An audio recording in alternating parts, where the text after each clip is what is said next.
AP మంత్రి అంబటి రాంబాబు మాట్లాడుతున్నారు. ఇప్పుడు లైవ్ చూద్దాం.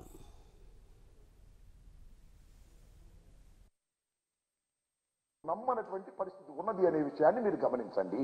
ఏదో ఒక విధంగా అరాచకం చేయాలి, ఏదో ఒక విధంగా దాడులు చేయాలి, దాడులు చేసి అల్లకల్లోలం చేసి రాష్ట్రాన్ని సర్వనాశనం చేయాలి అనేటువంటి ఆలోచనే ఈ కలయిక తప్ప ఇది రాష్ట్ర ప్రయోజనాల కోసం కలిసినటువంటి కలయిక కాదనే వాస్తవాన్ని ప్రజలు గమనించాలి, ఓటరు మహాశయులు గమనించాలి, మేధావులు గమనించాలి అని ఈ సందర్భంగా నేను మనవి చేస్తున్నాను. ఎంత దుర్మార్గమైనటువంటి ఆలోచనలు చేసి వాళ్ళ చంద్రబాబు నాయుడు గారు, పవన్ కళ్యాణ్ గారు, లోకేష్ గారు అరాచకాలు సృష్టించేటువంటి కార్యక్రమాలు మీరు చేస్తున్నారు. నేను మనవి చేస్తున్నా. ఇవాళ ఏదో మా శాసనసభ్యురాలు, మా మంత్రివర్యులు, బీసీ కులానికి చెందినటువంటి ఒక మహిళ ఆఫీసు మీద మీరు దాడి చేశారే, చట్టం ఊరుకుంటుందా? ఉక్కు పాదంతో అణిచివేస్తాను, జాగ్రత్త అని మనవి చేస్తున్నా. అరాచక శక్తులకు ఈ రాష్ట్రంలో తావులేదని మనవి చేస్తున్నా.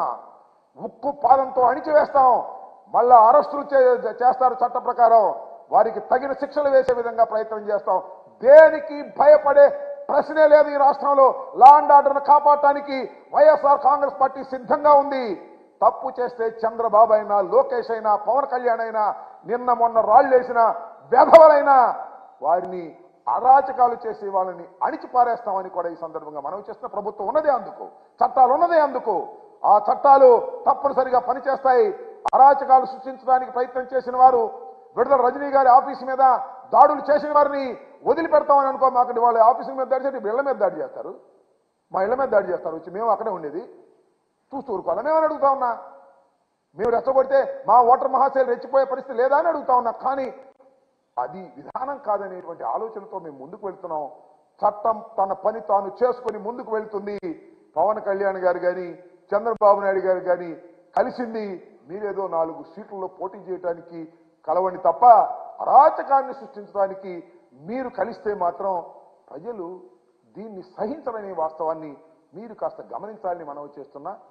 దీన్ని ప్రజలు తప్పనిసరిగా తిప్పికొట్టే పరిస్థితి ఉంటుంది. పవన్ కళ్యాణ్ గారు కూడా ఏదో మాట్లాడుతున్నాడు. వైఎస్ఆర్ కాంగ్రెస్ పార్టీ అధికారంలోకి వచ్చిందంట, హౌసింగ్ విషయంలో అవినీతికి పాల్పడిందంట, ల్యాండ్ ఎక్విజిషన్ చేసినటువంటి హౌసింగ్కి ఇచ్చినటువంటి జగనన్న కాలనీస్ లో కోట్ల రూపాయలు కాజేశారట, దాని మీద సిబిఐ ఎంక్వైరీ చేయాలట.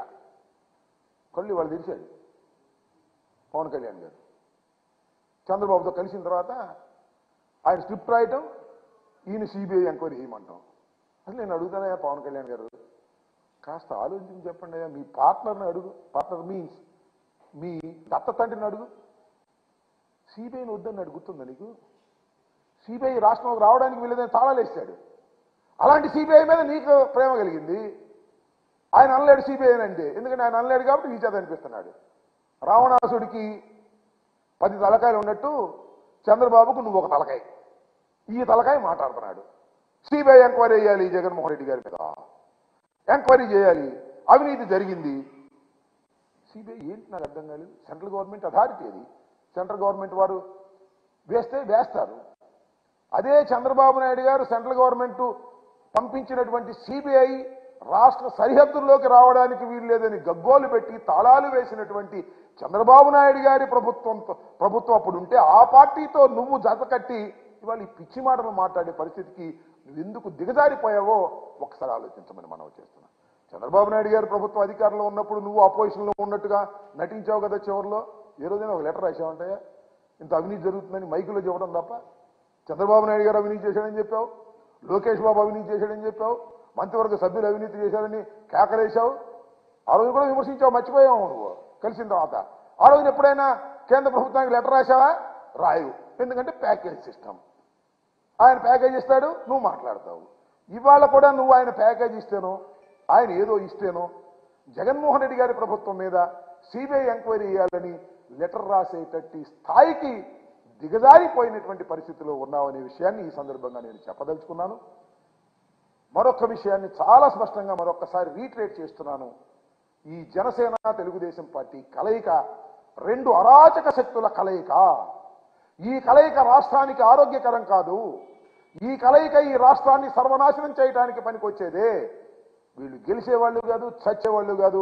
అరాచకాన్ని సృష్టించి ఈ సాంప్రదాయాలన్నింటినీ కూడా భిన్నం చేసి అరాచకాన్ని సృష్టించాలనే ప్రయత్నం చేసేటటువంటి తత్వం కలిగినటువంటి చంద్రబాబు నాయుడు గారికి ఒకటే ఒక లక్షణం ఉంది. అధికారంలో ఉంటే అందరూ ప్రశాంతంగా ఉండాలి, పోలీసు వ్యవస్థ మంచిదని చెప్పాలి. అధికారం పోయిందంటే తగాదాలు సృష్టించాలి, గొడవలు సృష్టించాలి, పోలీసుల మీద ఎగబడాలి. ఇది చంద్రబాబు నాయుడు గారి నైజం.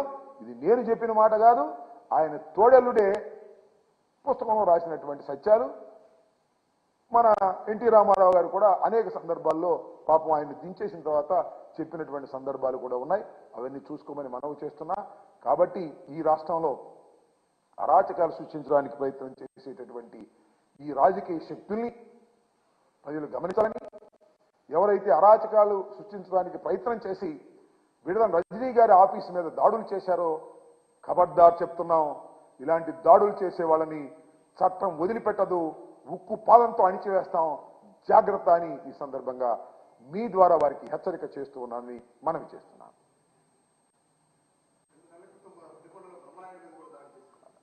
మొన్న కూడా బ్రహ్మనాయుడు గారి మీద దాడి చేసినటువంటి సంఘటన మీరు చూశారు. ఎక్కడైనా దాడి చేయటమే, దాడి చేసి అరాచకాన్ని సృష్టించాలి అనేటువంటి ఆలోచనతో వాళ్ళ మైండ్ సెట్ ఉంది. నేను మీకు చెప్తున్నా కదా, నేను ఖమ్మం బంధువుల మ్యారేజ్కి వెళ్తే అక్కడ నా మీదకి వచ్చారు పనికి మాలిన వాళ్ళు, అందరూ ఒకే సామాజిక వర్గం. చిత్రమైన విషయం. ఇలా నేను ఆ రోజునే చెప్పా, ఒక ఉగ్రవాద సంస్థలాగా మారుతుంది. ఎందుకంటే ఆ ఉగ్రవాద సంస్థ ఏమనుకునేవాళ్ళు, చాలా మంది పూర్వం తుపాకీ గొట్టం ద్వారా రాజ్యాంగం రావాలనుకునేవాళ్ళు. వీళ్ళు కూడా రాళ్లు వేయడం ద్వారానో, ఫ్లెక్సీలు చించడం ద్వారానో, లేదు దబాయించడం ద్వారానో, లేదా ఎవరినైనా కొట్టడం ద్వారానో అధికారం సాధించాలని అనుకుంటున్నారా? అది మీకు పొరపాటు అని ఈ సందర్భంగా నేను మనవి చేస్తున్నాను.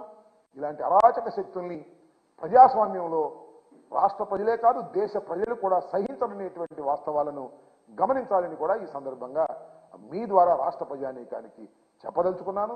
గుంటూరు